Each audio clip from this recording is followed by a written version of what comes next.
धर्म स्थापनरतो वीरेशं तं नमाम्यहम्। नमः श्रीयतिराजाय विवेकानन्दसूरये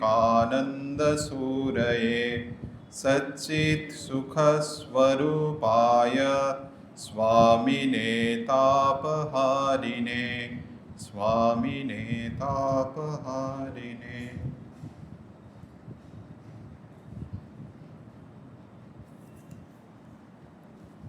গত সপ্তাহে দোল পূর্ণিমা ও গৌর পূর্ণিমা গিয়েছে, তাই স্বামীজির ভক্তি প্রসঙ্গে যে সকল আলোচনা রয়েছে, বিশেষত বাণী ও রচনার চতুর্থ খণ্ডে ভক্তিযোগ তো রয়েছে, এছাড়াও আরও অনেক ভক্তি প্রসঙ্গ রয়েছে। ভক্তি রহস্য বলে বেশ কিছু বক্তৃতার সংকলন এবং অনেক গল্প। তার মধ্যে একটি গল্প রয়েছে গোপালের, বালক গোপালের, ছোট গোপালের কাহিনী। সেখানে আপনারা জানেন হয়তো সেই গল্প।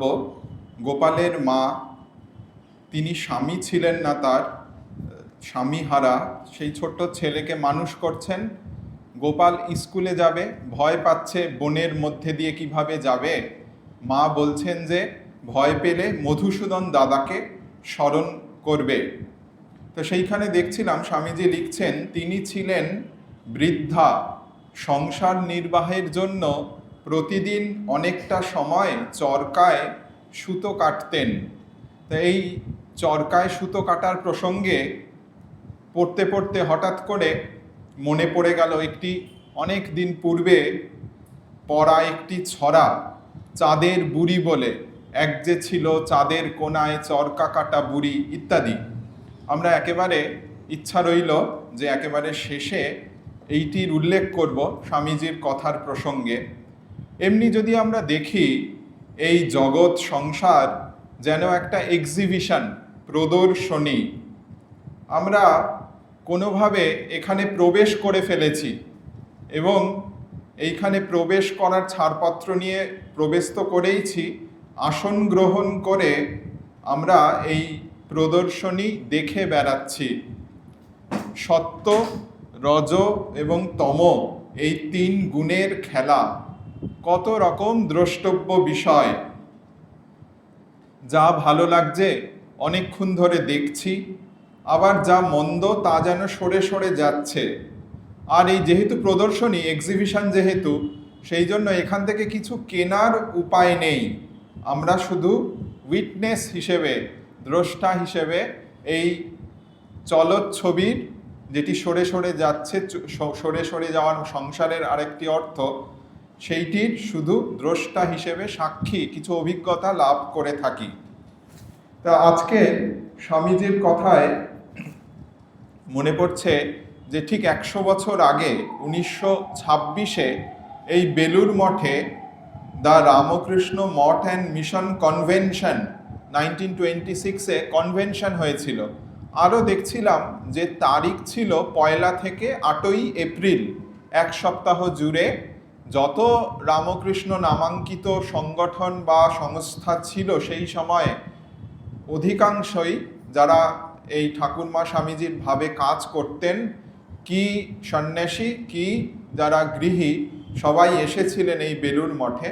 তা সেই কনফারেন্সে শরৎ মহারাজ বলেন, তোমরা স্বামীজির কথার উপর একটা লাইনও যোগ দিতে পারবে না, যা আছে সেটাই ভালো করে ভেবে দেখো। যেন স্বামীজির কথা বেদ বাক্য এবং সেটি নিয়ে মনন করার কথা, ভেবে দেখার কথা মহারাজ স্মরণ করিয়ে দিয়েছিলেন ওই কনফারেন্সে। আজকে আমরা একটা বিশেষ আঙ্গিকে স্বামীজির কথা এবং 4টি গল্প ভেবে দেখব। আঙ্গিকটি বা সূত্রটি প্রথমেই উল্লেখ করব, কেননা প্রেক্ষিত অন্য, কিন্তু এই প্রেক্ষিতে, এই আঙ্গিকে আমরা গল্প 4টি এবং প্রাসঙ্গিক স্বামীজির কথা উপস্থাপন করতে চলেছি। কিছু একটা নাম দিলে, সূত্র, ফর্মুলা দিলে সুবিধা হয়, সেই জন্য এরকম ফর্মুলা ভাবা যেতে পারে। 4C 1C। কেমন কেমন একটা বিদঘুটে, এটার মানেটা কি? C ফর ক্যাট, সেই ইংরেজি অ্যালফাবেট ABC, 4C এর দুরকম অর্থ হতে পারে। 4 মানে চারটে, চারটে সি এর কথা বলা হচ্ছে। আবার ইংরেজিতে 4 সাইট বলে একটি কথা রয়েছে, দূরদৃষ্টি বা সম্মুখ প্রসারী দৃষ্টি। হ্যাঁ, আর 1C, সেখানে একটাই সি, সেই সি হচ্ছে কনসাসনেস, চৈতন্য। 4C 1C মানে সামনে তাকিয়ে দেখো, একই চৈতন্য, একই কনসাসনেস রয়েছে, এইটি একটি।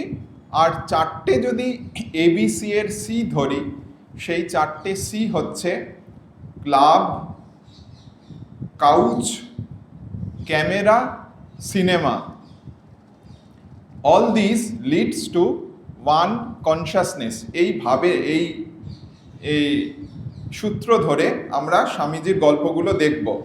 তো একটু ব্যাখ্যা করার প্রয়োজন রয়েছে প্রথমে, নইলে বিদঘুটে লাগবে। তো চারটে শব্দ সি দিয়ে। ফার্স্ট সি হচ্ছে ক্লাস্টার বা ক্লাব, কালেকটিভ কমিউনিটি লাইফ। যে কামিং টু দ্য আশ্রম, আমরা সবাই বা আমাদের নিজেদের ক্ষুদ্র ক্ষুদ্র গণ্ডি ছেড়ে একজোট হই, একসাথে আশ্রমে এসে উপস্থিত হই, বা কোনো উচ্চ ভাবের সংস্পর্শে আসি। কেন আমাদের অনেক বন্ধু বান্ধব ছিল, সবাই তো এলো না, আমাদেরই এই সঙ্গে বা এই পরিমণ্ডলে আসার সুযোগ হলো কেন? হয়তো আমরা বলতে পারি কোনো সুকৃত বলে, পুণ্যকর্মের ফলে বা সৎ বুদ্ধির জন্য। গীতাতেও বলছে, আমাদের এক মহারাজ বলতেন যে এটি কিন্তু চিরদিনের নয়, এর মধ্যে থেকেই যা করার করে নাও। কেননা গীতাতে রয়েছে শীনে পুণ্যে মর্তলোকং বিশান্তি, পুণ্য ক্ষয় হয়ে গেলেই আবার যে কে সেই অবস্থা হবে। তা যাই হোক, ফার্স্ট সি হচ্ছে এই ক্লাস্টার বা ক্লাব বা কামিং টু দ্য আশ্রম, এইটি ভাবের সংস্পর্শে আসা। দ্বিতীয় সি হচ্ছে, আসলেই তো হলো না, এসে তো আসন গ্রহণ করতে হবে, সেই জন্য কুশন বা চেয়ার, কাউচ, বা সি ফর কর্নার সিট। এক কোণে এরকম আছে না, যে মাস্টারমশাই এসে কথামৃতে বা কোনো ভক্ত এসে ঠাকুরের ঘরে এক কোণে আসন গ্রহণ করে ঠাকুরের কথা, ভগবত প্রসঙ্গ ইত্যাদি শুনছেন। তাই ভাব এই বসে এসে আসার পরে বসার প্রসঙ্গ রয়েছে, ভাব গ্রহণের ইচ্ছা নিয়ে বসা, বসে শুনব ভগবত প্রসঙ্গ। গীতাতেও রয়েছে শুচৌ দেশে প্রতিষ্ঠাপ্য স্থিরমাসনমাত্মন। এটি গেল দ্বিতীয় সি। তাহলে আসা হলো, বসা হলো। তৃতীয় যেটিকে বলা হচ্ছে ক্যামেরা। ক্যামেরা মানে হচ্ছে কনশাস পার্টিসিপেশন। আমাদের সকলের চোখ খোলা রয়েছে এবং সেই চোখ দিয়ে, এবং কানও খোলা রয়েছে, উৎকর্ণ হয়ে আমরা শুনছি।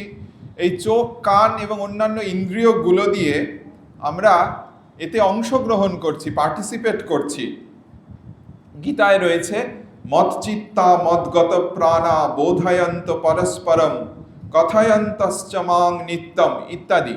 ফলে আসা হলো, বসা হলো, তারপরে ভাব গ্রহণ বা ভাবুক হওয়া, সেই ভাবের কথার গ্রহণ করার যে সদর্থক যে ইচ্ছা, যেটি ক্যামেরা যেমন ছবি গ্রহণ করে, তেমনি আমরা একটা অভিজ্ঞতাকে যেন ক্যাচ করছি, ধরছি। আর ফোর্থ যেটা, চতুর্থ যে সি, সেটাকে সিনেমা বলা হচ্ছে। এর মধ্যে সিনেমার একটা মেসেজ থাকে, একটা সন্দেশ, বা একটা খাওয়ার সন্দেশ নয়, একটা বার্তা, একটা মেসেজ, একটা কোর ফাইন্ডিং, কোর আন্ডারস্ট্যান্ডিং থাকে। এই জগৎ সংসার যেন চলচ্চিত্রের মতো। সংসার মানেই যা সরে সরে যায়, তার মধ্যে থেকে কিছু একটা আমরা খুঁজে পাই, কিছু একটা বার্তা, কিছু একটা সন্দেশ। এবং ভগবান গীতামুখে বলছেন যে ভব পারে যেতে হবে, বা অনিত্যম অসুখম লোকম ইমং প্রাপ্য ভজস্ব মাম ইত্যাদি সব রয়েছে। তো এই চারটে আঙ্গিকে আমরা স্বামীজির কথায় আজকে দেখব। একদিক থেকে ভাবতে গেলে, জানি না কতটা ঠিকভাবে ভাবা, কিন্তু মনে হচ্ছিল যে ব্রহ্মচর্য অবস্থায়, জীবনের যে চারটে পর্যায় রয়েছে, ব্রহ্মচর্য অবস্থায় আমরা গুরুগৃহে প্রথমে এসে উপস্থিত হই, তারপরে গার্হস্থ অবস্থায় বসি, একটু থিতু হই, জীবনের সঙ্গে যেন একটা থিতু হওয়ার ব্যাপার, একটা স্থিতিশীলতার পর্যায়। তারপরে বানপ্রস্থ অবস্থায় আমরা আবার ভাবুক হই, ভাবতে শুরু করি যে এই সংসারই কি সব, এর পরে কি কিছু রয়েছে। আরণ্যক বা বানপ্রস্থ মানে অরণ্যে গিয়ে যে জীবনযাপন করতেন, সেই শাস্ত্রে রয়েছে 60 ঊর্ধ্বং বনং ব্রজেত, 60 বছর বয়সের পর সংসার ওইভাবে না অতটা অংশগ্রহণ না করে ঈশ্বর চিন্তা বা ইষ্ট চিন্তা করবে। আর শেষে সন্ন্যাস জীবনে সেখানে আমরা স্বরূপে স্থিত হই, একটা জীবনের কোনো চরম অর্থ খুঁজে পাওয়ার চেষ্টা করি। এই 4টে সিকে এই 4ভাবেও দেখা যেতে পারে। খুব সহজভাবে বললে, এসো বা আসুন, আসন গ্রহণ করুন। তারপরে তৃতীয়টা হচ্ছে প্রসাদ গ্রহণ করুন বা ভাব গ্রহণ করুন। প্রসাদ মানে তো শুধু স্থূল, যেটি হচ্ছে এসো হচ্ছে ক্লাব, একসাথে জড়ো হওয়া। তারপরে কাউচ বা কুশন বা চেয়ার হচ্ছে আসন গ্রহণ। থার্ড যেটি ক্যামেরা মানে যেটি গ্রহণ করছে, যেটি গ্রহিষ্ণু মন, সেই প্রসাদ গ্রহণ বা ভাব গ্রহণ। প্রসাদ মানে তো শুধু স্থূল প্রসাদ নয়, গীতাতে রয়েছে প্রসাদে সর্ব দুঃখানাম ইত্যাদি ইত্যাদি। এটি হলো ভাব গ্রহণের পর্যায়। আর শেষে একেবারে সিনেমা মানে নিজেকে পুনরাবিষ্কার করা, একটা বার্তা, একটা জীবনের একটা চরম একটা সন্দেশ খুঁজে পাওয়া, পুনরাবিষ্কার করা, নিবোধ হতো। এই 4টি আঙ্গিকে আমরা 4টি গল্প, প্রথমে দুধ পুকুরের গল্প, যেটি হচ্ছে অনেকে একসাথে মিলে কি করলো সেই নিয়ে গল্প। তারপরে খোদার দরবার, সেটি হচ্ছে এক জায়গায় বসে থেকে একজন জালাল ফকির তার নাম, সে কি করেছিল। তারপরে বিল্ল মঙ্গলের গল্প, সবগুলোই স্বামীজির কথিত গল্প। সেইখানে আমরা দেখব যে এই আমরা যে চোখ দিয়ে তো দেখি, সেটি তো আমাদের দেহযন্ত্রের ক্যামেরা, সেটি কিভাবে একজন বিসর্জন দিয়েছিল। এবং শেষে যে এই সংসার জগৎ সরে সরে যায় চলচ্ছবির মতো, সেই প্রসঙ্গে খুব বিখ্যাত গল্প, খুব বহু উদ্ধৃত গল্প, মেষ রূপে সিংহের গল্প। তবে একটি ডিসক্লেমার রয়েছে, সিনেমার শুরুতে যেরকম থাকে বা সতর্কীকরণ, সেটি হলো সি দিয়ে আরেকটি শব্দ রয়েছে, CAVEAT, এটি ল্যাটিন শব্দ, সিভেট, বা উচ্চারণটা আমার শুদ্ধ নাও হতে পারে এই রকম উচ্চারণের, যে স্টেটসম্যান কাগজে সি ইরানি বলে 92 থেকে 97-তে তিনি সম্পাদকীয় গোছের লিখতেন।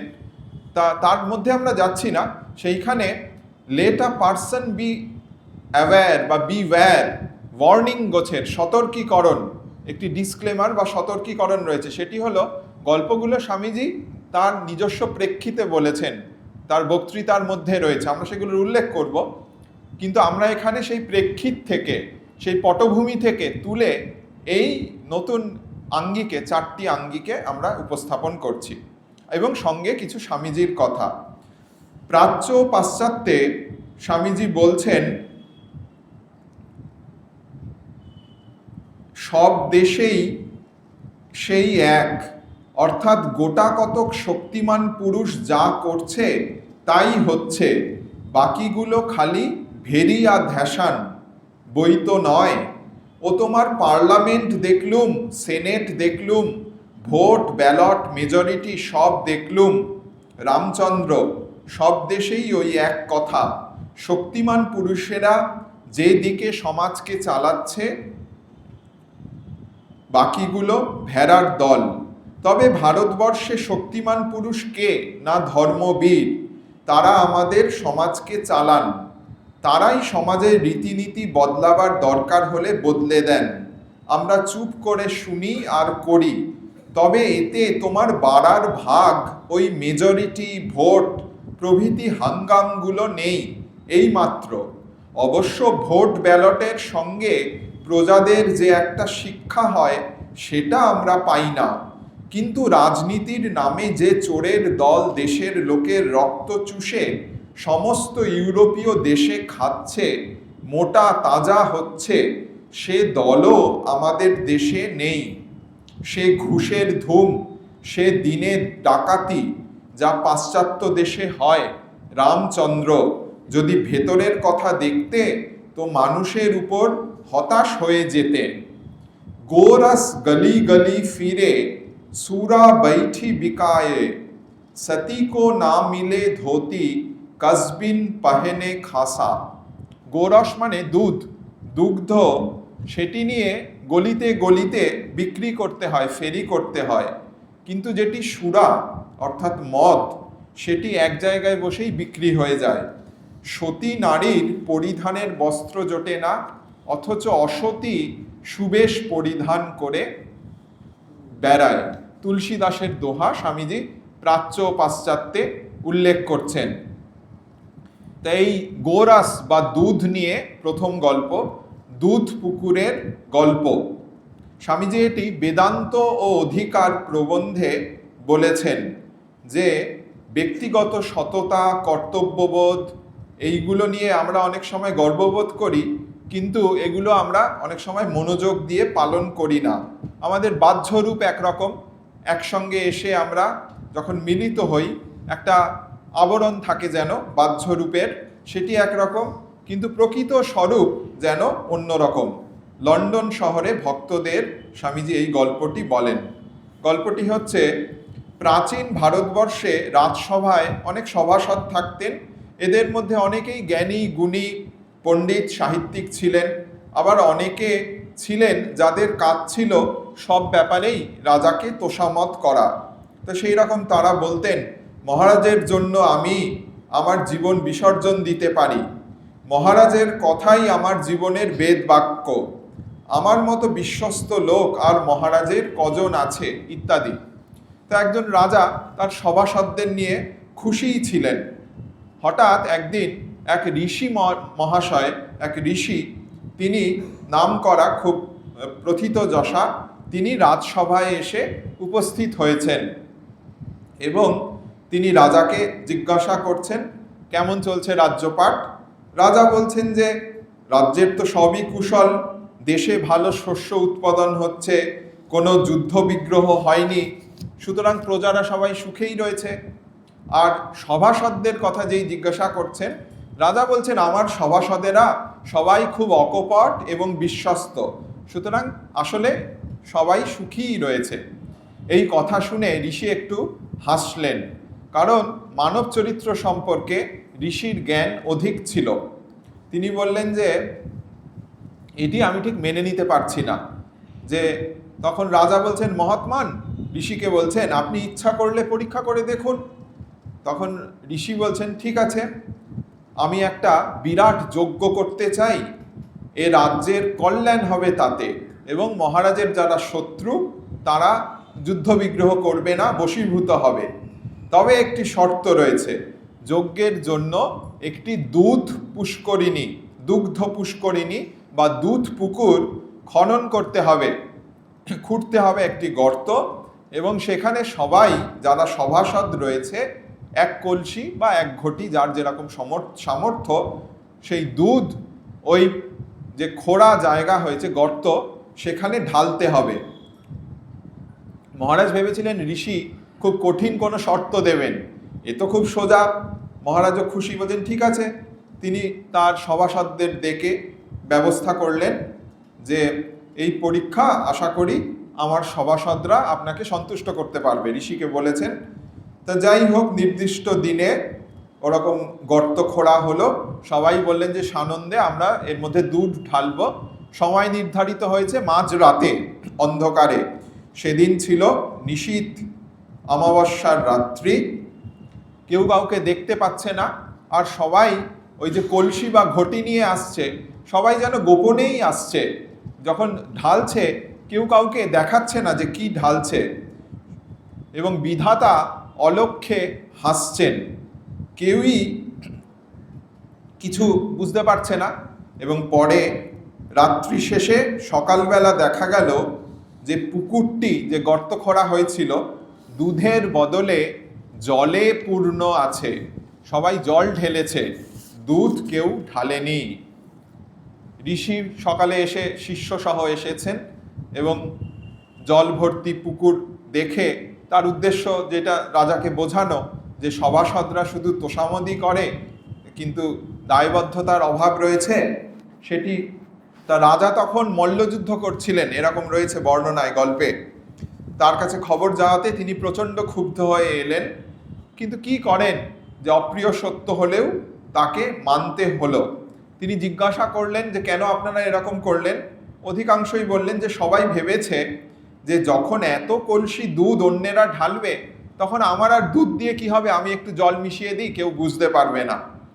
এই রকম আচরণে রাজা খুব ব্যথিত হলেন এবং ঋষি বললেন যে এই রকমই মানুষের বাহ্য রূপ, বাইরের আচরণ এবং প্রকৃত স্বরূপ, তার যে জীবন বা একজোট হয়ে একটা কমিউনিটি লাইফের প্রতি যে প্রকৃত দায়বদ্ধতা, তার মধ্যে যেন পার্থক্য থাকে। গল্পের উপসংহারে স্বামীজি ভক্তদের বলছেন, দুর্ভাগ্যক্রমে আমাদের মধ্যে অধিকাংশেরই এরূপ ধারণা। গল্পের সভাসদদের মতো আমরাও আমাদের জীবনে ভাগের কাজ ওইভাবেই সম্পন্ন করে থাকি, মানে দায়সারাভাবে ফাঁকি দিয়ে। হঠাৎ মনে পড়ছিল, আজকেই সকালবেলা একটু দেখলামও ইন্টারনেটে, যে একটি গল্প রয়েছে, আপনারা গুগলে সার্চ দিলে দেখতে পারেন, এভরিবডি, সামবডি, এনিবডি, নোবডি। পুরো এই গল্পের মতো, এর কাছাকাছি, যে everybody was sure that somebody would do it, anybody could have done it but nobody did it. সবাই নিশ্চিন্ত ছিল যে একটা ইম্পর্টেন্ট কাজ, গুরুত্বপূর্ণ কাজ কেউ না কেউ করবে, যে কেউ করতে পারতো কিন্তু কেউ করলো না। এইভাবে শুরু হচ্ছে, আর শেষে হচ্ছে গল্পটি, it ended up everybody blamed somebody when nobody did it what anybody could have done. প্রত্যেকেই কাউকে না কাউকে দোষারোপ করলো যখন কেউই কাজটি করলো না যেটি যে কেউ করতে পারত। তো এইরকম হচ্ছে জগতের বা জীবনের যে একটি চিত্র। এটি গেল প্রথম, যে ক্লাব বা ক্লাস্টারের একটি নঙর্থক কিছুটা চিত্র। আমরা দ্বিতীয় যেটি, আসার পরে এবার বসার যে কথা রয়েছে, সে প্রসঙ্গে দেখি স্বামীজি শশী মহারাজের কথা উল্লেখ করছেন চিঠিতে, এবং অন্যান্য গুরু ভাইদেরও। বসা মানে তো শুধু স্থূলভাবে বসা নয়, স্বামীজি অন্য চিঠিতেও রয়েছে যে তোমরা, গুরু ভাইদের লিখছেন, তোমরা যেখানেই যাবে তোমাদের কেন্দ্র করে এক একটি কেন্দ্র গড়ে উঠবে, সেন্টার গড়ে উঠবে। তো স্বামীজি 1895-তে লিখছেন, আমি তোমাদের মধ্যে তো বড় ছোট দেখতে পাই না, কাজের বেলায় সকলেই মহাশক্তি প্রকাশ করতে পারে। আমি দেখতে পাচ্ছি শশী কেমন স্থান জাগিয়ে বসে থাকে, তার দৃঢ় নিষ্ঠা একটা মহাভিত্তি স্বরূপ। কালী ও যোগেন টাউন হল মিটিং কেমন উত্তম রূপে সিদ্ধ করল, কত গুরুতর কাজ। নিরঞ্জন সিংহল প্রভৃতি স্থানে অনেক কাজ করেছে। সারদা কত দেশ পর্যটন করে বড় বড় কাজের বীজ বপন করেছে। হরির বিচিত্র ত্যাগ, স্থির বুদ্ধি ও তিতিক্ষা আমি যখনই মনে করি তখনই নতুন বল পাই। তুলসী, গুপ্ত, বাবুরাম, শরৎ প্রভৃতি সকলের মধ্যেই এক এক মহাশক্তি আছে। তিনি যে জহুরি ছিলেন তাতে এখনো যদি সন্দেহ হয়, তাহলে তোমাতে আর উন্মাদে তফাৎ কি? আমরা কিন্তু ফরচুনেট, আমরা চোজেন ফিউ। স্বামীজি সেই কথাই যেন স্মরণ করিয়ে দিচ্ছেন। বলছেন এই স্থানের প্রসঙ্গে, একটি জায়গা করার প্রসঙ্গে বলছেন স্বামীজি, যে বাড়িতে তোমরা আপাতত আছো তাতে স্থান পূর্ণ হবে না, দেখতে পাচ্ছি। একটা প্রশস্ত বাটির দরকার, অর্থাৎ সকলে গুতোগুতি করে এক ঘরে শোবার আবশ্যক নেই। একটা বড় হল, সেখানে পুঁথি পাটা রাখবে। প্রত্যহ প্রাতঃকালে ও সন্ধ্যাকালে কালী, হরি, তুলসী, শশী প্রভৃতি অদল বদল করে যেন কিঞ্চিৎ কিঞ্চিৎ শাস্ত্র পাঠ করে ও পরে সন্ধ্যাকালে আর একবার পাঠ ও ধ্যান ধারণা ও একটু সংকীর্তনাদি হয়। একদিন যোগ, একদিন ভক্তি, একদিন জ্ঞান ইত্যাদি বিভাগ করে নিলেই হবে। এই মতো একটা রুটিন করে নিলেই বড়ই মঙ্গলের বিষয়। সন্ধ্যাবেলার পাঠাদির সময় সাধারণ লোকেরা যাতে আসতে পারে এবং প্রতি রোববার 10টা থেকে রাতে ক্রমান্বয়ে পাঠ কীর্তনাদি হওয়া উচিত, সেটা পাবলিকের জন্য এই নিয়মাদি করে কিছুদিন কষ্ট করে চালিয়ে দিলেই পরে আপনা আপনি গড় গড় করে চলে যাবে ইত্যাদি রয়েছে চিঠিতে। সাধু ভাষায়, চলিত ভাষায় পাঠ করা হলো। তাই এই একটি জায়গাকে ধরে রাখা, একটি নিজেকে কেন্দ্র করে বা কোনো স্থানকে কেন্দ্র করে সেন্টার, সেই প্রসঙ্গে স্বামীজির গল্প খোদার দরবার। এটি ঠাকুরও বলতেন।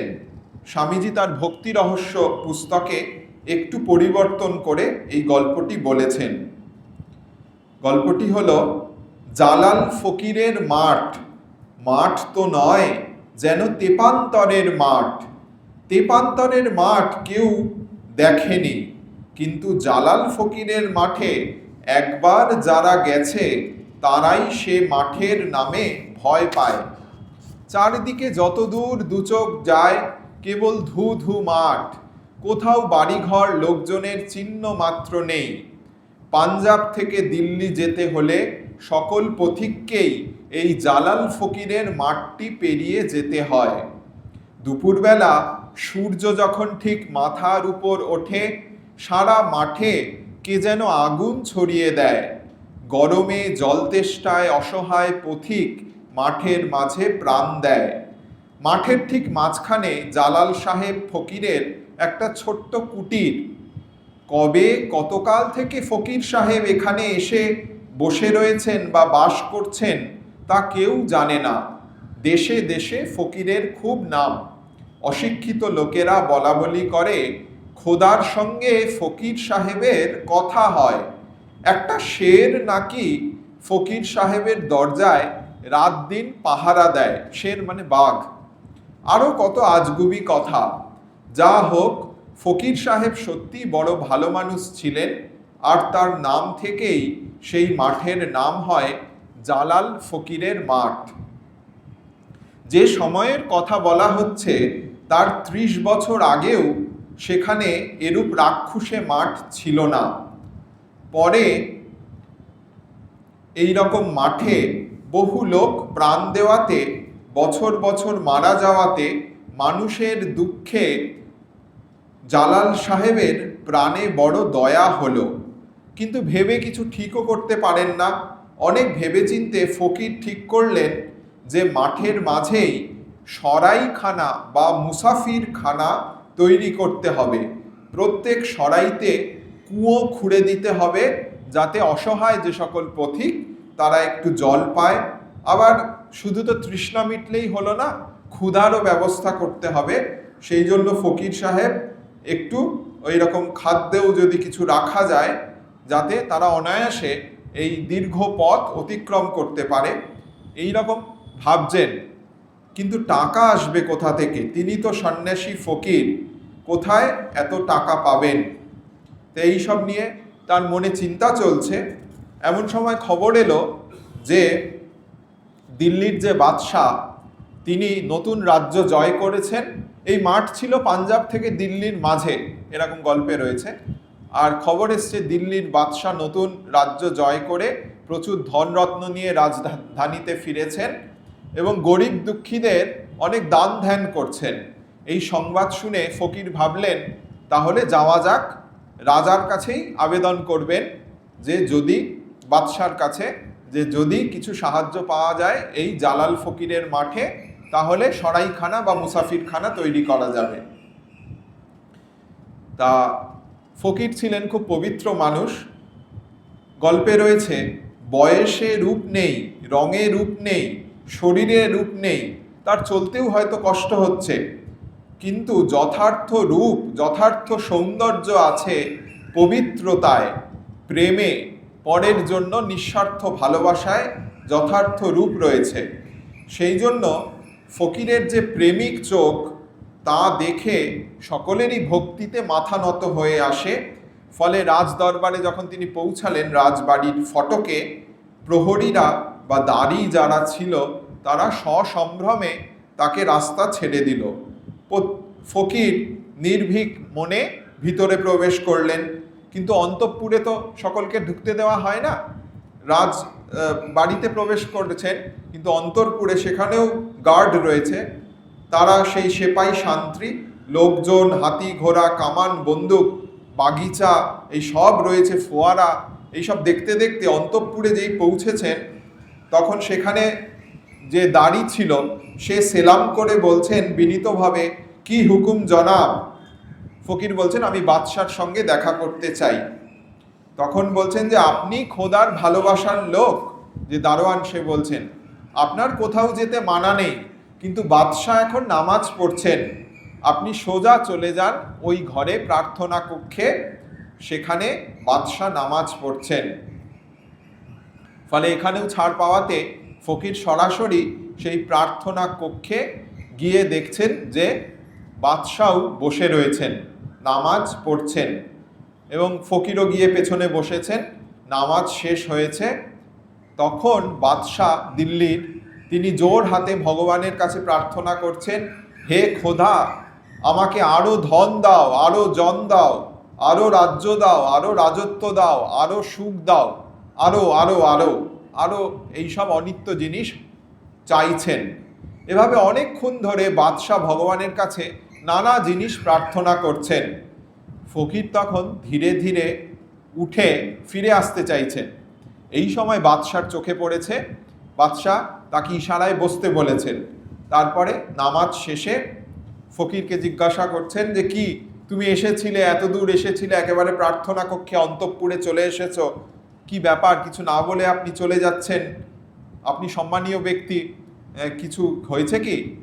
তখন আপনারা জানেন সে গল্প, কথামৃতেও রয়েছে, যে বাদশাহ বলছে, এরকম বলাতে তখন ফকির বলছেন যে, না, আমি একটি জিনিস প্রার্থনা করব, চাইব বলে আসলাম, কিছু একটা পাওয়ার জন্য ভিখারি হয়ে এসেছিলাম আপনার দরবারে, কিন্তু এসে দেখছি আপনি নিজেও ভিখারি, আপনার নিজেরও কিছু দেওয়ার নেই, আপনি নিজেও কাঙাল, টাকা এবং রাজ্য সম্পদ এইসব। তাই ভাবলাম যদি চাইতেই হয় তাহলে আপনার কাছে চেয়ে লাভ কি?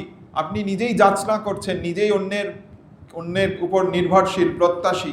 তাই যে খোদা রয়েছে, ভগবান যে রয়েছে, তার দরবারেই, খোদার দরবারেই চাইব, তাই ফিরে যাচ্ছি। এই বলে ফকির চলে গেলেন। বাদশাহ খুব আশ্চর্য লজ্জিত হলেন, এবং গল্পে রয়েছে ফকির পরে প্রার্থনা করেছিলেন, এবং এক সওদাগর তিনি ওই মাঠ দিয়ে যাওয়ার সময় পাঞ্জাবের পথে যাচ্ছিলেন, ফকিরের সঙ্গে দেখা, এবং এর মধ্যেও অনেকটা খবর রটে গেছে যে ফকির, জালাল ফকির এতটা পথ হেঁটে গিয়ে রাজ দরবার থেকে, বাদশার কাছ থেকে শূন্য হাতে ফিরে এসেছে। ফলে মানুষের মধ্যে, সওদাগরের কানে পৌঁছেছে, এবং মানুষের মধ্যেও চেতনা জেগেছে, এবং সওদাগরের পরে অল্পদিন পরেই তিনি ওইখানে ওই রকম ব্যবস্থা করেছিলেন, সরাইখানা, মুসাফিরখানার ব্যবস্থা করে দিয়েছিলেন। ফকির ঈশ্বর ভক্ত, তিনি ভাবলেন খোদার দয়াতেই সব হলো, এবং তিনি ওই জায়গাটা ধরে রেখেছিলেন। ফলে ওই রকম যে ব্যারেন ল্যান্ড, যেখানে মানুষ প্রাণ হারাতো, সেইখানেই মানুষের অন্ন এবং জলের ব্যবস্থা হলো। মহৎ লোকের প্রাণে যে ইচ্ছা হয়, ভগবান তা কোনো না কোনোভাবে পূরণ করে দেন। এইভাবে গল্প শেষ হচ্ছে। এটি গেল এক জায়গায় বসে থাকার গল্প, স্থান জাগিয়ে থাকার গল্প। তৃতীয় যেটি আঙ্গিক ছিল সেটি হচ্ছে বিল্বমঙ্গলের গল্পের কথা বলা হয়েছিল, ক্যামেরা। স্বামীজির অনেক ছবি রয়েছে। স্বামীজির সময় তো ক্যামেরা ছিলই, এবং ঠাকুরের সময়তেও ছিল, তার আগেও ছিল, এবং স্বামীজি নিজেও ক্যামেরার ব্যবহারের পক্ষপাতী ছিলেন। একটি চিঠিতে লিখছেন, একটা নূতন মতলব দিচ্ছি, যদি কার্যে পরিণত করিতে পারিস তবে জানবো তোরা মরদ, আর কাজে আসবি। হরমোহন, ভবনাথ, কালীকৃষ্ণ বাবু, তারকদা প্রভৃতি সকলে মিলে একটা যুক্তি কর। গোটা কতক ক্যামেরা, কতকগুলো ম্যাপ, গ্লোব, কিছু কেমিক্যালস, রাসায়নিক দ্রব্য ইত্যাদি চাই, তারপর একটা মস্ত কুড়ে চাই, তারপর কতকগুলো গরিব গুরব জুটিয়ে আনা চাই, তারপর তাদের অ্যাস্ট্রোনমি, জিওগ্রাফি প্রভৃতি ছবি দেখাও। এই সিনেমায় আমরা যেমন ছবি দেখি, স্বামীজিও বলছেন ছবি দেখাও, শিক্ষণীয় বিষয়। আর রামকৃষ্ণ পরমহংস উপদেশ করো, কোন দেশে কি হয়, কি হচ্ছে, এ দুনিয়াটা কি, তাদের যাতে চোখ খুলে যায় তাই চেষ্টা করো। সন্ধ্যার পর দিন দুপুরে কত গরিব মূর্খ রয়েছে, তাদের ঘরে ঘরে যাও, চোখ খুলে দাও। পুঁথিপাত্রার কর্ম নয়, মুখে মুখে শিক্ষা দাও। তারপর ধীরে ধীরে সেন্টার এক্সটেন্ড করো। পারো কি না শুধু ঘন্টা নাড়া। চিঠিতে আরো রয়েছে, আমরা পড়ছি না। এই চোখ খোলা মানে যে শুধু যে বাইরের চোখ খোলার কথা বলছেন সেরকমও নয়। চোখ তো আমাদের খোলাই রয়েছে, ঘুমের সময় ছাড়া, সুষুপ্তি ছাড়া সবসময় চোখ খোলা। স্বপ্নতেও যেন আমরা চোখ খুলে আমাদের কল্পনার যে জগৎ সেখানে বিচরণ করি।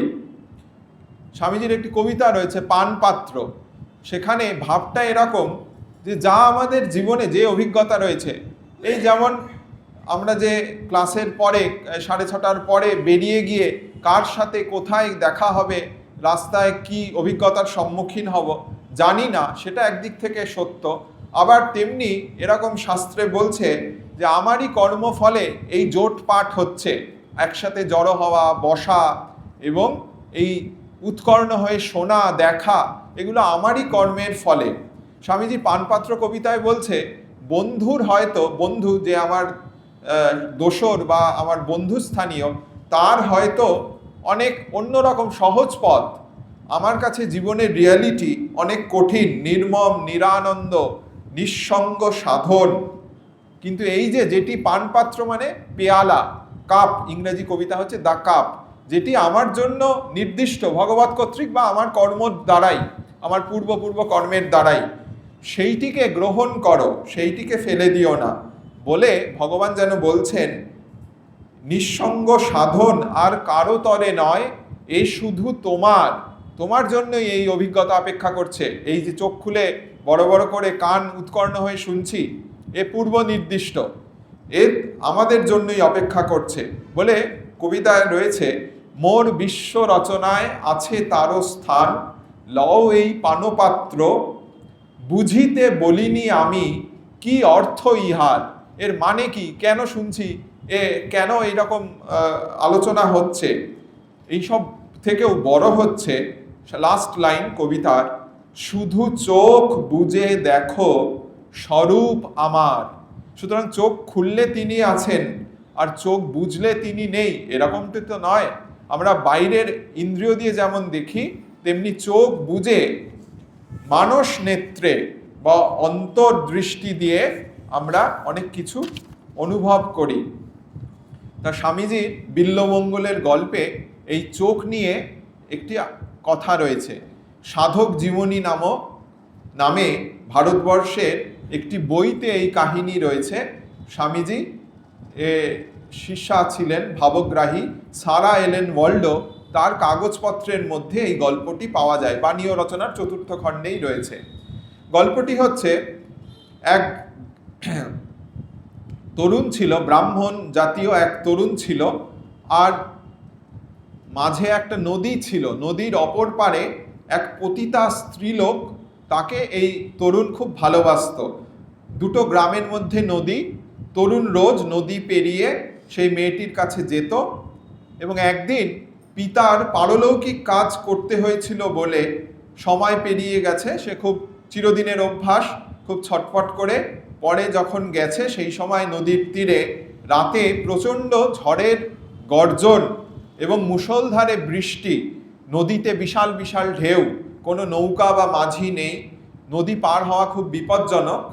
তা দেখছেন যে একটা কাঠের টুকরো ভেসে আসছে, সেটি ধরেই কোনো মতে নদী পেরিয়ে ওই পারে পৌঁছে সেই বাড়িতে দরজায় করাঘাত করেছেন, কিন্তু এত ঝড়ের প্রবল আওয়াজ যে কেউ শুনতে পায়নি, তার দরজায় যে করাঘাত বা যে শব্দ করেছে কারুর কানে পৌঁছায়নি। পরে তরুণটি দেখছেন যে পাঁচিলে যেন একটা দড়ির মতো কিছু ঝুলছে। তা ভাবছে যে প্রেমিকা বুঝি আমাকে আমার জন্য এই দড়ি রেখে দিয়েছেন। দড়ি ধরে কোনোভাবে টানাটানি করে কোনোভাবে পাঁচিল টপকে সেই বাড়ির ভিতরে প্রবেশ করেছেন এবং সেই মেয়েটিকে ডাকছেন। মেয়েটি এসে উপস্থিত হয়ে বলছেন যে এ কি, তোমার কি হয়েছে, তোমার গায়ে এত দুর্গন্ধ কেন? আর বলছেন দরজা বন্ধ ছিল, তুমি পাঁচিল টপকে ঢুকলেই বা কিভাবে, এই বাড়িতে এলেই বা কিভাবে? তখন এই যুবক বলছে কেন, তুমি যে পাঁচিলে দড়ি রেখে দিয়েছিলে আমাকে ভালোবাসো বলে। মেয়েটি বলছে কিসের ভালোবাসা, আমরা টাকা রোজগার করি, তুমি এত বোকা যে ভেবেছো তোমার জন্য দড়ি রেখে দিয়েছি। তুমি নদী পেরোলে কি করে? বলছে কেন, ওই যে একটা কাঠ ভেসে আসছিল, সেটি ভাবলাম যে ভগবত ইচ্ছায় বা কার্য ফেরে তোমার কাছে পৌঁছানোর উপায়, যে চলো গিয়ে দেখি। গিয়ে দেখছে ওটা কাঠ নয়, ওটা একটা গলিত শব, ডেড বডি। তার প্রবল ব্যাকুলতা বা আবেগে, ভালোবাসার তোড়ে সে নৌকা ভেবে, কাঠের টুকরো ভেবে পেরিয়েছে। আর দড়ি যেটা ছিল সেটা আসলে একটা সাপ ছিল। সাপ গর্তের মধ্যে মাথা গুজেছিল। সেই সাপ যখন নাকি মাথা গর্তে ঢোকায় আর মাথা বের করে না ল্যাজ ধরে টানলে, ফলে দড়ি হিসেবে টেনেছে এবং সাপ মরে গেছে, কিন্তু ভিতরে ওইভাবে পাঁচিল টপকে ঢুকেছে। তখন মেয়েটি বলছে আমি কখনো ভালোবাসায় বিশ্বাস করতাম না, আমরা বিশ্বাস করি না, কিন্তু এ যদি ভালোবাসা না হয় তবে ঈশ্বর আমায় কৃপা করুন। আমরা ভালোবাসা কাকে বলে জানি না, কিন্তু বন্ধু কেন তুমি আমার মতো স্ত্রীলোককে ভালোবাসলে? কেন তুমি এই মন ঈশ্বরকে দিচ্ছ না? এই ভালোবাসা ঈশ্বরকে দিলে তুমি সিদ্ধি লাভ করবে। আর সেও এই যখন মেয়েটির প্রেমিকার মুখে এই কথা সে শুনল, তরুণের মধ্যেও একটা ইন্দ্রিয়াতীত জগতের আভাস ভগবত কৃপায় বা তারই কর্মফলে বা ঈশ্বর ইচ্ছায় হঠাৎ করে ঝলকের মতো খেলে গেল। সে বলল হে প্রভু, আমি তোমায় চাই। ক্ষুদ্র মানুষ আমার এই ভালোবাসার বন্যাকে ধারণ করতে পারে না। আমি চাই প্রেমের সমুদ্র, যেখানে এই প্রবল প্রেমের নদী যেতে পারে। প্রচণ্ডভাবে ভালোবাসত তো, মানুষে সেই ভালোবাসা ধারণ করতে পারছে না। সুতরাং ঈশ্বর তুমি যেন আমার এই ভালোবাসা গ্রহণ করো। এইভাবে সে সাধন করে সিদ্ধ হয়েছিল এবং বনে সন্ন্যাস হিসেবে অনেক কাল ছিল। তারপরে একদিন শহরে এসেছে, নদীর তীরে স্নানের ঘাটে বসে রয়েছে। সেই সময় আবার এক সুন্দরী রমণী, একজন ব্যবসায়ীর স্ত্রী, তার সঙ্গে সেই স্থানে দেখা এবং সুন্দরের প্রতি তার বরাবরের আকর্ষণ বা যে কোনো কারণেই মেয়েটিকে সে অনুসরণ করতে থাকে। অনুসরণ করতে করতে ব্যবসায়ীর স্ত্রী সে, তার বাড়িতে সেই স্ত্রীলোক ঢুকে যায়। যোগী এসে সেই বাড়িতে করাঘাত করছে। তা ব্যবসায়ী বলছেন যে আসুন প্রভু, কি আপনার সেবা করতে পারি? তা এই সেই যোগী যে আগে তরুণ ছিল, সে বলছে আমি তোমার কাছে একটা ভয়ঙ্কর বস্তু চাই। তখন এ বলছেন যে আপনি সন্ন্যাসী মানুষ, যা ইচ্ছা চান আমি দেব, চেষ্টা করব, আমি গৃহস্থ, আমি দিতে প্রস্তুত। তখন এ বলছে আমি তোমার স্ত্রীকে দেখতে চাই। লোকটি বলছে এ কি কথা ঈশ্বর, যাক আমি পবিত্র, ব্যবসায়ী বলছেন, এবং আমার স্ত্রীও সতী, ঈশ্বর সকলকে রক্ষা করেন, আসুন ভিতরে আসুন, আমার স্ত্রীকে দেখবেন। তার স্ত্রীও এসে ভক্তিমতী, তিনি বলছেন যে আপনার কোন সেবায় লাগতে পারি, কোন কাজে লাগতে পারি? সন্ন্যাসী বলছেন যে মা, তোমার চুল থেকে আমায় 2টো কাঁটা দেবে। তা মহিলাটি, ভক্তিমতী মহিলা, তাই করেন। সন্ন্যাসী 2 চোখ সেই 2টো কাঁটা দিয়ে বিধিয়ে দিয়ে বললেন শয়তান চলে যাও, আর কোনো লোভের বস্তু দেখতে পাবে না। যদি দেখতে চাও আত্মার দৃষ্টি নিয়ে বৃন্দাবনের কুঞ্জের গোপালকে দেখো, ওই তোমার একমাত্র দৃষ্টি। এইভাবে সে অরণ্যে ফিরে যায় এবং আবার সাধনা করে চরম যে অনুভূতি তা তার হয়। তখন ছিল তার শুধু অন্তরের চোখ। আমরা বাইরের চোখ দিয়ে পরাঞ্চি খানি ব্যত্রীনাথ স্বয়ম্ভু উপনিষদে রয়েছে, যে ইন্দ্রিয়গুলো বাইরের দিকে ছুটছে, কিন্তু ইন্দ্রিয় দ্বার রুদ্ধ করে এই চোখ দিয়েই অন্তরের যে রূপ, ভগবানের যে অপার্থিব প্রেমের যে দিক, সেটি তার নয়ন গোচর হয়। এবং বহু কবিতা এবং সংস্কৃত বই সে লেখে। সেখানে আমাদের ট্র্যাডিশনে রয়েছে শুরুতে গুরুকে প্রণাম জানাতে হয়, তাই এই সাধকও পতিতাকে তার প্রথম গুরু বলে প্রণাম জানিয়েছিলেন। আমরা এই গেল ক্যামেরার গল্প, শেষ হয়ে গেল। শেষ হচ্ছে চতুর্থ চলচ্ছবি, যা বদলে বদলে যায়, সম্যক সরতি ইতি সংসার, যা সরে সরে যায়। সেই প্রসঙ্গে স্বামীজি লিখছেন, সাংসারিক উন্নতির জন্য মধুরভাষী হওয়া কত ভালো তা আমি বিলক্ষণ জানি। আমি মিষ্টভাষী হতে যথাসাধ্য চেষ্টা করি, কিন্তু যখন অন্তরস্থ সত্যের সঙ্গে একটা ভয়ঙ্কর আপোষ করতে হয়, তখনই আমি থেমে যাই।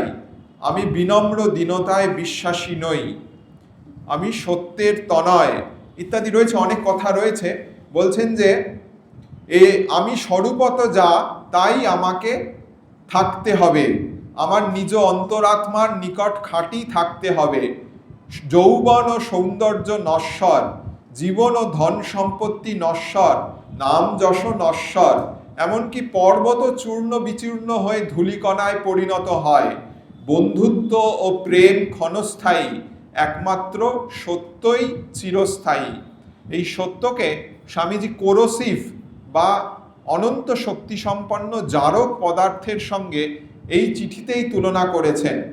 বলছেন যে এই জগৎকে আমি ঘৃণা করি, এই স্বপ্নকে, এই উৎকট দুঃস্বপ্নকে। সিনেমাটা তো সত্যি নয়, সিনেমার যে আলো এবং যে স্ক্রিন, সেটাই জগতে রয়েছে। চরিত্রগুলোও কল্পিত এবং গল্প হিসেবেও কল্পিত। যদি কোনো মেসেজ থাকে, কোনো বার্তা থাকে, সন্দেশ থাকে, সেই জন্য এই এত কিছু সৃষ্টি, এত কারুকলা, শিল্প ইত্যাদি। তা স্বামীজি বলছেন এই স্বপ্নকে, এই উৎকট দুঃস্বপ্নকে, তার গির্জা ও প্রবঞ্চনা সমূহকে, তার শাস্ত্র ও বদমাশিগুলোকে, তার সুন্দর মুখ ও কপট হৃদয়, তার ধর্মধ্বজিতা আস্ফালন এবং অন্তরসার শূন্যতাকে, সর্বোপরি ধর্মের নামে তার দোকানদারিকে আমি ঘৃণা করি।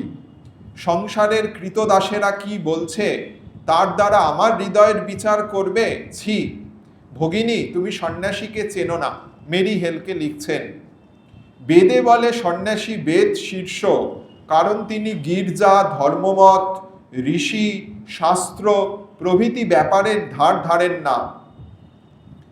এবং শেষে বলছেন যে এই রূপে নানা জনে নানা আলোচনা করিতে থাকলেও যোগীগণ কখনো রুষ্ট হন না, তুষ্টও হন না, তারা আপন মনে চলে যান। তুলসীদাসও বলেছেন, হাতি চলে বাজার মে, কুত্তা ভোঁকে হাজার, সাধুओं का দুর্ভাব নেহি, জব নিন্দে সারা সংসার। তো এই যে স্বামীজির একটি গল্প রয়েছে, আপনি খুব পরিচিত গল্প, বিস্তারিত বলবো না। মানুষের যথার্থ স্বরূপ, ইংল্যান্ডে, চিকাগোর পরে স্বামীজি আমেরিকা থেকে ইংল্যান্ডে যান, সেখানে এই গল্পটি বলেছিলেন। আপনারা জানেন সে গল্প, যে আমাদের যে যথার্থ স্বরূপ, সে প্রসঙ্গে একটা সিংহী, এবং সে ছিল আসন্ন প্রসবা এবং অনেক দিন আহার পায়নি, শিকার করা থেকে বিরত ছিল। হঠাৎ দেখছেন ভেড়ার দল যাচ্ছে, একটি ভেড়াকে ধরতে গিয়ে তার প্রসব হবে এবং মৃত্যু হবে। এবং মৃত্যুর সময় ওই যে সিংহ শিশুটি যে জন্মাবে, সে তো ভেড়ার দলে গিয়ে পড়েছে, সে ওই ভেড়াদের সঙ্গেই ঘুরে বেড়াবে, ঘাস খাবে, ভ্যা ভ্যা করবে, এবং সে চেনে না, সে ভাবছে এই ভেড়ার জগতই, ভেড়াদের সাথে থাকাই, তাদের সাথে ঘাস খাওয়া, তাদের সাথে সংসার করা, তাদের সাথে ভ্যা ভ্যা করা, এটি যেন জীবন, এর কোনো উচ্চতর সত্য বা লক্ষ্য নেই। তো অনেক দিন পরে ওইভাবে ভেড়াদের সঙ্গে মেষরূপী সিংহ, মেষ ভাবছে নিজেকে, আসলে সে সিংহ, ঘুরে বেড়াচ্ছে। অনেক দিন পরে আরেকটি সিংহ দেখবে যে এই ভেড়ার দলে একটি ওই রকম ছোট্ট, এখন একটু বড় হয়েছে হয়তো, যে সিংহ রয়েছে, যে নিজেকে ভেড়া ভাবে এবং গল্প জানেন সেইভাবে তাকে ধরবে, সে ভ্যা করবে, কিছুতেই রাজি হবে না। তখন জোর করে তাকে একটি জলাশয়ে নিয়ে এসে বলছে যে ওহে, আমাকে দেখে তুমি ভয় পেয়ে পালাচ্ছ, আমিও যা তুমিও তা, আমিও সিংহ তুমিও সিংহ, এবং মেষের মধ্যে লালিত পালিত হয়েছ বলে তুমি নিজের স্বভাব ভুলে গেছো, তুমি মেষ নও, তুমি আসলে সিংহ। মেষ শিশুটি বলবে তা হতেই পারে না, হ্যাঁ কি করে হয়? তখন ওই জলাশয়ে নিয়ে গিয়ে তার প্রতিচ্ছবি দেখাবেন।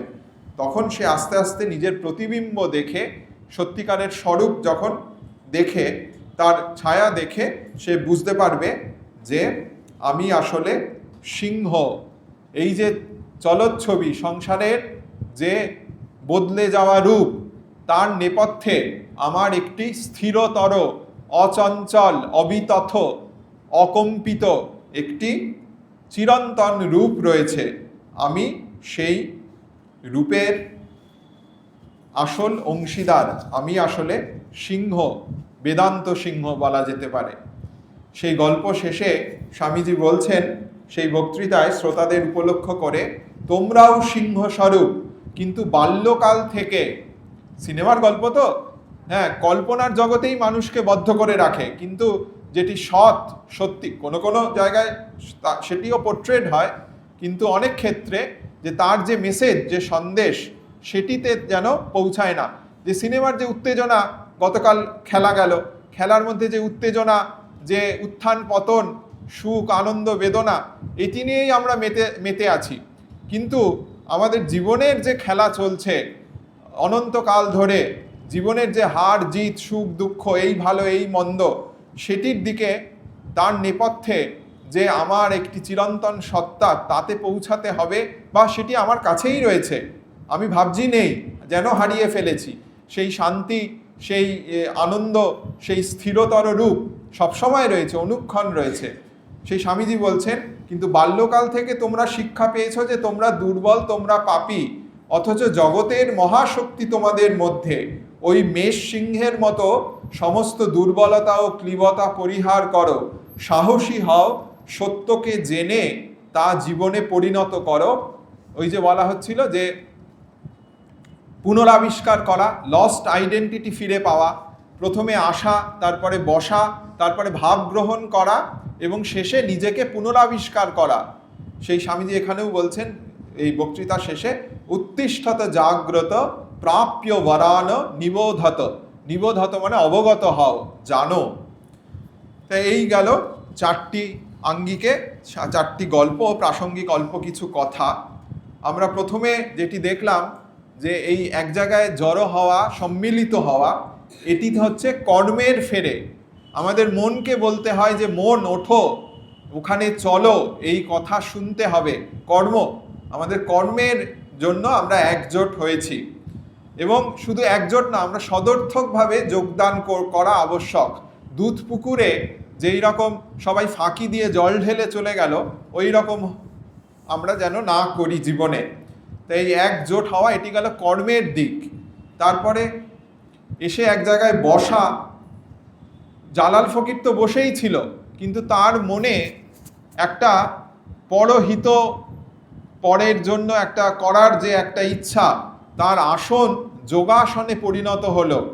সেই জালাল ফকির বসতে হয়, এসে বসতে হয়। মনে পড়ছে যে একবার এক শাস্ত্রীয় আলোচনায় এক পণ্ডিত মশাইকে কোনো কলেজের মাস্টার মশাই সঙ্গে সঙ্গে ন্যায়ের পণ্ডিত প্রশ্ন করেছেন। পণ্ডিত বলছেন, বাবা এই তো সবে এসেছেন, বসে আগে শুনুন। এই আসন, ছোট্ট শিশুকেও পড়তে বসার সময় প্রথমে বসতে শেখানো হয়। তো এই আসন যোগাসনে পরিণত হয়েছিল জালাল ফকিরের জীবনে, এবং স্থান জাগিয়ে তিনি ওই একটা সদর্থকভাবে অংশগ্রহণ করলেন। এটি গেল ধ্যানের দিক, রাজযোগে আসন করে বসতে হয়, কর্ম হলো, ধ্যান হলো। তৃতীয় হচ্ছে ক্যামেরা, আমরা ফ্রেমবন্দি করতে চাই। কেন? আমাদের অনুরাগের বিষয়, ভালোবাসার বিষয়, ভক্তির জিনিস, যে রূপসায়রে ডুব দিয়ে আমরা অরূপ রতন পেতে চাই। আবৃত্ত চক্ষু, এবং আমরা জানি যে চোখ বুজেও পাওয়া যায়, চোখ খুলেও আছে, চোখ বুজেও আছে। তা যাই হোক, এই হলো ভক্তির দিক, যেটি ভালোবাসার দিক, সেটি আমরা সবসময় মেমোরি, সুইট মেমোরি, আমরা সেটি নিয়ে অনুরণন, তদ্ভাবাকারা তদ্ভাবরঞ্জিতাকারা তদাকারকারিতা হতে চাই। এটি গেল ভক্তির দিক। আর শেষে যেটি সিংহের গল্প, যে এই সবের মধ্যে একটা জগতের কথা দিয়ে শুরু হয়েছিল, জগৎটা যেন একটা প্রদর্শনী, আমরা কোনোভাবে একটা পাস পেয়ে চলে এসে বসেছি এবং নানান জিনিস দেখছি। কি দেখছি? 3 গুণের খেলা, সত্যতম রজ, এবং দেখতে দেখতে যেগুলো ভালো লাগছে সেগুলো উপভোগ করছি। আর এই সব যা ভালো লাগুক বা না লাগুক চলে যাবে, সরে যাবে। সুতরাং এই অনিত্য জগতে একটা তার পেছনে আমরা যেন দ্রষ্টা, সাক্ষী। এটি গেল জ্ঞানের দিক। শেষ করব জগদীশ বোসের একটি কথা দিয়ে। জগদীশ বোস তখন বাবুরাম মহারাজ রয়েছেন, এই বেলুড় মঠে এসেছেন। বেলুড় মঠে এসে বলছেন, এইখানকার আতিথেয়তা দেখে বলছে, সমস্ত পৃথিবীটা ঘুরলাম। জগদীশচন্দ্র বসু বিজ্ঞানী, তিনি বলছেন, সমস্ত পৃথিবীটা ঘুরলাম, এমন আর কোথাও চোখে পড়ল না যেখানে কেবল এসো বসো খাও, প্রসাদ বা ভাব যাই হোক না কেন, এসো বসো খাও এর সঙ্গে যোগ করা যায় এবং নিয়ে যাও। এসো বসো খাও এবং একটি বার্তা বা একটি ভাব বা একটি আইডেন্টিটি, লস্ট আইডেন্টিটি, যদি সো কল্ড লস্ট, এটা হারায়নি, আমাদের মধ্যেই রয়েছে, নিজের যে স্বরূপ সেটি নিয়ে যাও। ঋত রাজ্য বা স্বরূপ বা হারানো দৈব সম্পদ নিয়ে যাও। তা ওই ভক্তি প্রসঙ্গে দেখছিলাম বালগোপালের কাহিনীতে, চরকা কাটা বুড়ি, এক যে ছিল চাঁদের কোনায় চরকা কাটা বুড়ি, পুরাণে তার বয়স লেখে 700,020, সাদা সুতোয় জাল বনেছে হয় না বুনন সারা, পণ করেছে ধরবে জালে 1,00,000 কোটি তারা। তেমনি স্বামীজি সম্পর্কেও বলা চলে, এক যে ছিল সূর্য তনয় বিবেকানন্দ স্বামী, ইতিহাসে বয়স তার 40-এর কমই, রঙিন সুতোয় জাল বনেছে 7 রঙা বর্ণালী, পণ করেছেন আলোক মালায় ভরবে জীবন ডালি। এই আলো হচ্ছে চৈতন্যের আলো, শুদ্ধ শুভ্র শ্বেত সম এই চৈতন্য, এতেই কিন্তু কর্ম, ধ্যান, ভক্তি এবং জ্ঞান ভাস্বর হয়ে ওঠে। ভাস্বর ভবসাগর কর্মকঠোর যোগ সহায় প্রেম পাথার জ্ঞানাঞ্জন যে পুরুষ, সেই চৈতন্যের আলোকে জ্যোতিতে জ্যোতিষ্মান। আমরা তার ছেলে, আমরা তার সন্তান সন্ততি, আমরা জ্যোতির তনয়, এই জ্যোতিতে আমরা যুক্ত হতে পারি। এই জ্যোতিকে পেলে আমরা জ্যোতিষ্মান হব।